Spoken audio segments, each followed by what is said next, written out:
Hi, I'm Jerry Lynn. I'm going to be making icing, which is a flood consistency, and it's a 10 to 15 second icing. And I'm using the recipe from How to Cake It from some of the classes. So I have 8 cups of powdered sugar. I'm going to do 6 tablespoons of meringue powder and half a cup of warm water. And you're going to use more water a little bit later. A tablespoon of clear corn syrup, and 2 teaspoons of flavoring of choice, and a pinch of salt. So let's go ahead and get these. 1, 2, 3. 6. Okay. 4.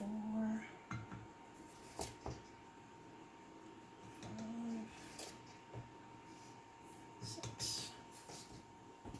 Get that out of the way and go ahead and just whisk away.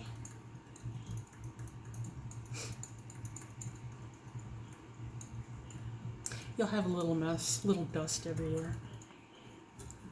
Try to scrape the ends if you can.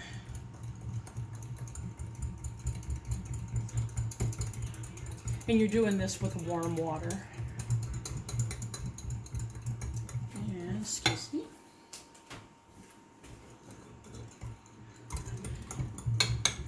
Okay, When would you add the Karo syrup?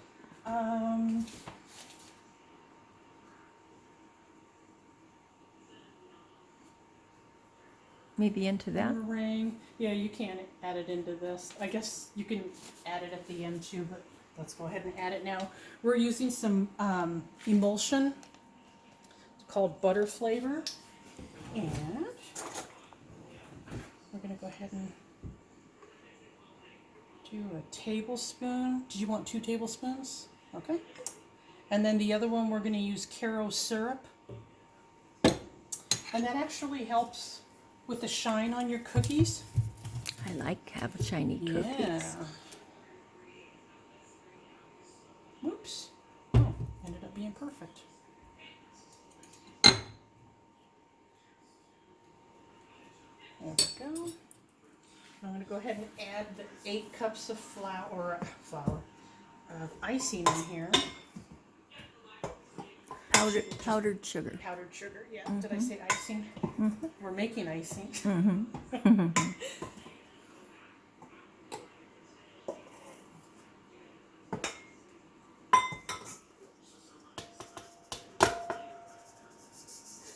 And make sure you start this slow whenever you do start it, because it's going to fly everywhere otherwise.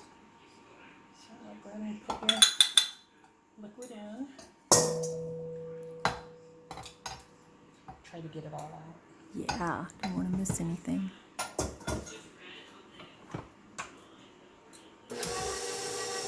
And then you're going to time it for 5 minutes. And you're going to get more water because you're going to need it here in a second. Excuse me.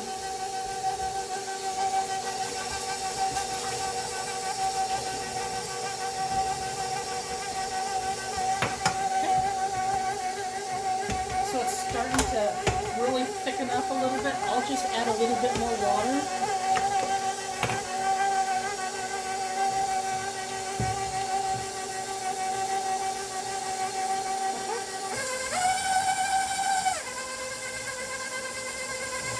And I put it on like a medium-low speed.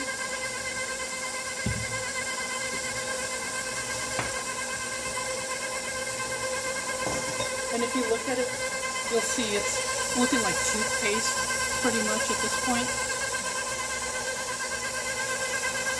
And this is going to happen for 4 more minutes. You might want to cut it off and then come back, but... Tell us some cookie tips. Cookie tips. So to get shiny cookies, you use the Karo syrup, but if you have a hydrator, you can put them in the hydrator, or you can. For how long? For how long? 15 minutes. I think 15 minutes, and then I have a fan going, blowing on them, and so that will help also. anyways, they just end up being a little shiny, and You have to let them sit overnight. I let them sit overnight, but some people let them sit for 8 hours, 10 hours. It's just what I prefer because I've worked on my cookies and dented them before. So I just want to make sure that they're really, I don't think you have to wait 24 hours. It's just a preference. So, How many? And when do you package them? again, so when I do my cookies, I'll do them a day in advance, and then I'll put the icing on. I'll let that sit for 24 hours, and then the next day, so it's like a 3-day process. Okay. And so then you can package them in the cello packaging after. After 24 hours of letting them dry again, yes. All right. And then they can probably sit out for like up to 3 weeks, and they're going to be fine. Yeah. Oh, man. You can also freeze them. I've been working with cake sheets, icing sheets. That I haven't frozen yet, but I know the cookie that's designed, like if we just do this and you're going to put on your design later, then just put them in the freezer, let them sit for like 4 hours, and you'll see them. It looks like they're wet and everything. Just don't even touch them. Just leave them alone on your cookie sheet and let them dry, or come to room temperature, and then you can work with them. Oh. So freezing works well too. Okay. Yeah. 2 minutes.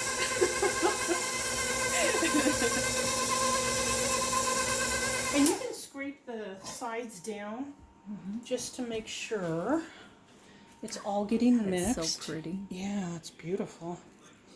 So that was like a low medium speed. Yeah, and a lot of people will recommend medium to high, but I find I have a lot of bubbles in mine, air bubbles, and so this is just the best way I know to keep the air bubbles out. And then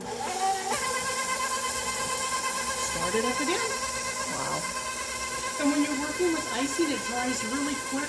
So I've scraped this down. What I'll typically do is go rinse this off, only because it's going to be hard and crispy, and I don't want them inside my icing. Okay.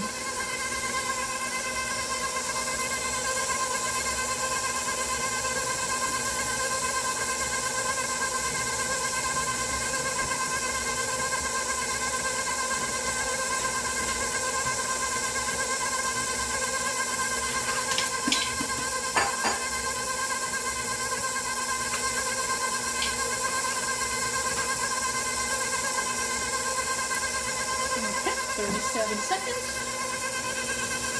And I follow that to a T. That's what Megan from How to Cake It recommends it, and it seems to work just fine. The other thing is your icing can sit out at room temperature if you want to mix it with the colors, and then just leave it on the counter. The next day, if you're going to use it though, the colors are supposed to be a little darker at that point, but you'll have some of the icing that looks a little darker on the bottom. I just mix mine up, just squeeze it and mix it. Okay, so we're ready. Okay, so here's the fun part. Need to transfer it to a dish. So it's important when you're going to package this up, to store it, you're going to want to put some cellophane, plastic wrap over it. Again, because it dries quickly and you're going to get the little crusties everywhere. So let me finish wiping this off. Oh, and that's the meringue powder that I used. You can get that at Joann Fabrics. I believe I ordered mine online. I think Walmart has it too. Put it here, and then I'm going to put it in. Michael's has it too. Oh, Michael's, okay. Hobby Lobby might. I bet. Amazon. But you find everything else when you go to those stores. Yeah, that's the danger. Okay. Again, this is really thick, but this is the consistency you're going to want. Again, you're going to be mixing it up and adding water and your colors in there. Even if you're using, it's recommended to put white in here so you don't have any bleed over, but I've never had a problem with it. I suppose when I do have a problem, Yeah. I'll put it on, but I really haven't had a problem with it. Awesome. And again, just try to get as much out as you can. It's got a mind of its own once it's in the bowl and mixed up. So when you mixed all those different colors, Mm-hmm. how'd you do that? So what I do is I'll mix them, I'll show you in a minute, but I mix them in a bowl separately, and then I just put it in my piping bag right away and just let it sit that way. Again, the next day I'm going to be mixing it up with my hand anyway, massaging the bag, just to mix all the colors. If you don't, there's like a, it's not a psychedelic effect, but it's A ribbon. yeah, some type of effect that it's not going to ruin your cookie, but if you're a perfectionist and you're looking for something, you may not get it with your cookie that way. Okay. Oops, I licked my finger when I wash my hands. Okay. And get some plastic wrap at this point. What little bowls do you use? This is a Pyrex bowl. But for each of all those different colors. Oh no, I'll show you that in a minute. It's just, it can be any bowl. It could be this bowl too. And let me grab a lid here real quick. Sorry about that. And then I cover, again, if you don't, it's gonna get real crispy around the edges, and that's not what you want when you put this in the sink.